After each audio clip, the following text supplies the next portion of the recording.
उत्तर प्रदेश के बागपत जिले के राठौड़ा गांव के अमित खोकर आखिर किन परिस्थितियों में वायरल वीडियो की जगह पहुंचे। वायरल वीडियो अनुसार पिटाई से बुरी तरह से घायल अमित खोकर प्रकरण की सच्चाई क्या है, वे जीवित हैं भी या नहीं, आखिर उन वायरल वीडियो के बाद गायब अमित खोकर के साथ क्या हुआ, वे कहां हैं, ये संगीन घटना अभी भी एक पहेली बनी हुई है। हालांकि पुलिस ने मांग उठने पर मामूली कार्रवाई की, लेकिन अभी ऐसी कार्रवाई अमल में नहीं लाई गई, जिससे ये सच सामने आए कि आखिर गायब हुए अमित खोकर कहां और किन हालातों में है। और इसी गंभीर प्रकरण पर हम आपको ये बड़ी कवरेज दिखा रहे हैं। कल यानी 12 अगस्त 2025 के न्यूज विजुअल हम आपको दिखा रहे हैं। ये कवरेज बागपत जिले के छपरौली गांव की है। ये तमाम कई लोग राजनीतिक दलों से आए हुए यहाँ खाप पंचायत का आयोजन किया गया है। इनमें समाज के लोग भी मौजूद हैं, पीड़ित परिवार के लोग भी मौके पर हैं, जो कि गायब हुए अमित खोकर प्रकरण की आवाज उठाने की मांग करते नजर आ रहे हैं। खाप पंचायत में भारतीय किसान कांग्रेस के पश्चिमी उत्तर प्रदेश अध्यक्ष चौधरी खलील नंबरदार भी अपना समर्थन देने पहुंचे। कई अन्य कांग्रेसी नेता भी पहुंचे। इस दौरान कांग्रेस नेता चौधरी खलील नंबरदार समेत ये सवाल उनके परिजनों और 24 खाप के लोगों के जहन पर घर किए हुए हैं कि आखिर अमित खोकर कहां है। गायब हुए अमित खोकर के भाई अनुराग खोकर इस वक्त अपने भाई की तलाश में यूपी के बिजनौर में है। उनका आरोप है कि पुलिस की ओर से उन्हें कोई उम्मीद नहीं लग रही है। उन्होंने इस प्रकरण की शिकायत मुख्यमंत्री से लेकर तमाम आला अधिकारियों से की है, लेकिन इंसान नहीं मिल रहा। उन्होंने मांग की है कि उनके भाई का पता लगाया जाए कि वे कहां हैं, साथ ही आरोपियों पर जल्द सख्त कार्रवाई हो। ब्यूरो रिपोर्ट बागपत छपरौली गांव के बीच में सभी भाइयों की वहां पंचायत हुई। अमित भाई की सुनकर हम वहां पहुंचे। उन लोगों ने हजारों की तादाद थे, सभी मौजूद थे वहां पर। उन्होंने मुझे वीडियो दिखाई जो उसके साथ अत्याचार हुआ। मेरी प्रशासन से निवेदन है कि जो अमित भाई के साथ हुआ और जिसने ये काम करा, उसके लिए सख्त से सख्त कार्रवाई कराई जाए और उनके परिवार पीड़ित को न्याय दिलाया जाए। हमें उसमें थोड़ा गुस्सा सा था और हमने जो है काला कटोर पे माता का मंदिर है, उससे 3,500 रुपये और जो है फ़ोन का सिम वगैरह लेकर और उसे खाना वाना खिलवा कर धमका छटका कर हमने वापस भेज दिया। हमने बताया वो वापस भेज दिया, वह जगह दी, उन्होंने जो जगह दिखाई वह जगह तो वैसे फर्जी थी, लेकिन हमें ज़्यादा जानकारी नहीं थी।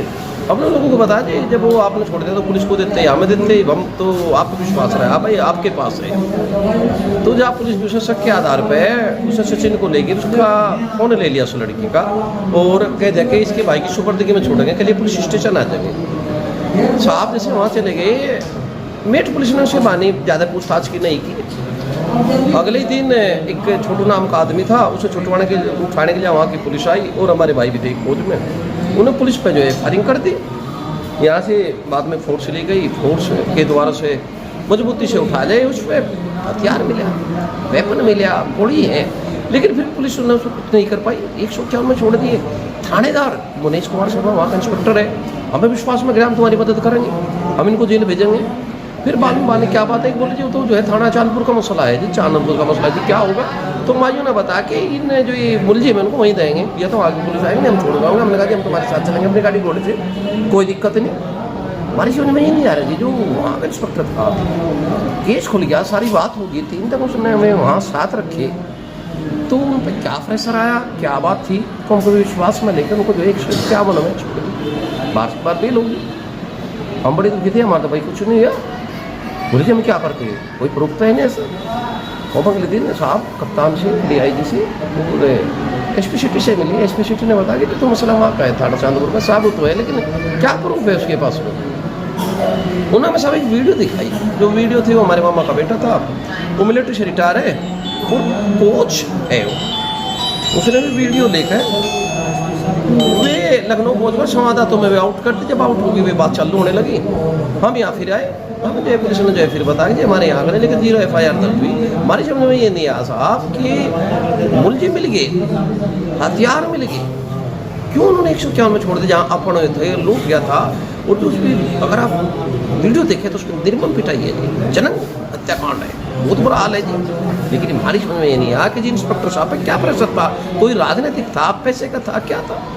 पुलिस से हमारा विश्वास उठ गया। हम जो अपने फिर यहाँ थाना दामपुर में आए जी, हमने अपनी बातचीत की। बातचीत करने के बाद में फिर गांव में पंचायत हुई। पंचायत होने के बाद में 24 की पंचायत में कांग्रेस के प्रदेश पूर्व विधायक और गाँव के क्षेत्र के आदमी, उसमें ये कह दिया कि साहब हमारे साथ अन्याय हुई है, पुलिस हमारी कोई मदद नहीं करी, हमारा तो कोई रास्ता नहीं।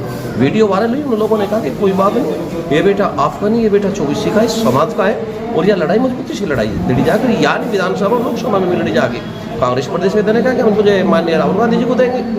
तो उसके बाद में फिर जो है हमारी विधायक जी से जो बात है, विधायक जी ने पंचायत में खुले माइक से बात की कप्तान साहब से। तो उन्होंने के प्यार ने बताया, तो विश्व उनकी एडीजी से बात हुई। एडीजी ने तो कप्तान को फ़ोन किया, कप्तान साहब का फ़ोन आया, उन्हें बताया कि जी कल यानी कि 13 तारीख में मेरे से मिल लेंगे। तो आज हम यहाँ सब लोग आदमी इकट्ठे हो गए यहाँ पुलिस स्टेशन पर आए जी। कप्तान साहब की हम देखते हैं जी क्या आश्वासन है, लेकिन हमारी समझ में ये नहीं आ रहा कि हम तो न्याय की गुहार कर रहे और हमारी बात को सुने नहीं जा रहा, दबाया जा रहा।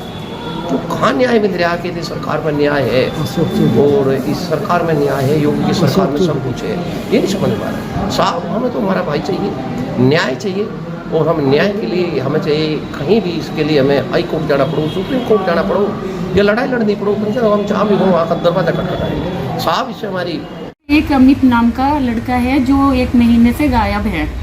हम उसकी वजह से खलील नंबरदार भैया जी और हम पूरी टीम अपनी साथ लेके वहाँ पर गए थे, और उस टीम में वहाँ के सारे गांव के लोग सारे वहाँ पर जमा थे। उसमें विधायक जी भी थे और जितने सब लोग थे सब वहाँ पर जमा थे।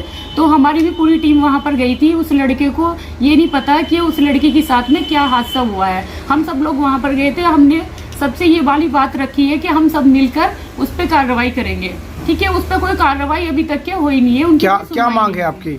हमारी मांग ये है कि हम ये चाहते हैं उस लड़के को इंसाफ मिले, उसके परिवार को उस लड़के को दिया जाए, सौंपा जाए, ठीक है। और उस लड़की को कड़ी से कड़ा सजा मिलनी चाहिए जो वो लड़की है।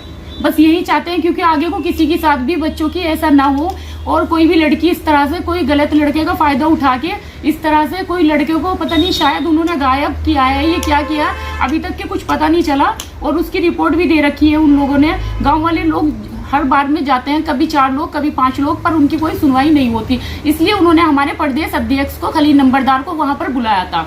हम इनके साथ गए थे, पूरे लोग टीम इकट्ठी करके अपनी। वहां पर जाने के बाद में भैया ने बात रखी है कि हम हर एक चीज पर कार्रवाई करेंगे, ठीक है, चाहे हमें कहीं भी जाना पड़े, ठीक है। सरकार से हमारा कहना यही है हमारे साथ में रहे और हमारा साथ दे सर।